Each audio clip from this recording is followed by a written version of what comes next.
নমস্কার বন্ধুরা, Annapurna official channel থেকে আপনাদের সবাইকে জানাই স্বাগত।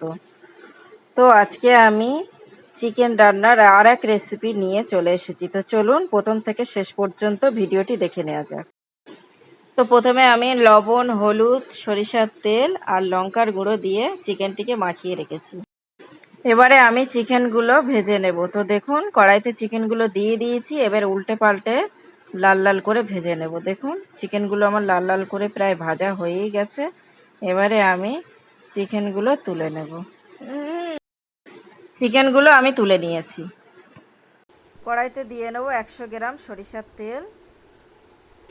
ফোড়নের জন্য দিয়ে দেবো গোটা গরম মশলা, তেজপাতা, গোলমরিচ আর লঙ্কা।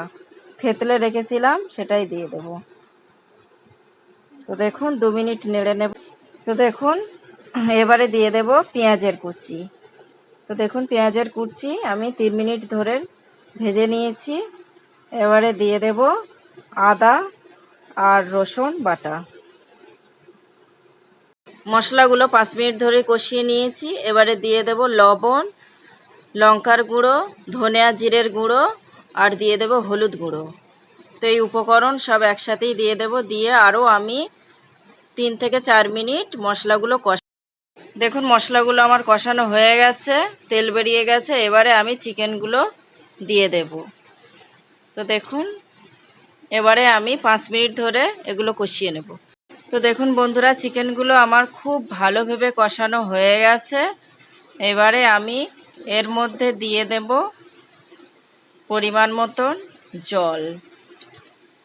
তো জল দেবার পর আমি এটা আরও 15 মিনিট মতন ঢেকে দেব। তো দেখুন বন্ধুরা 15 মিনিট পর আমি ফিরে এসেছি। তার মধ্যে আমি একবার নেড়ে দিয়েছি। তো এর মধ্যে দিয়ে দিচ্ছি গরম মশলার গুঁড়ো। তো দেখুন রান্নাটা আমার প্রায় হয়ে গেছে। এবারে আমি এটিকে নামিয়ে নেব। তো দেখুন কত সুন্দর কালার এসেছে।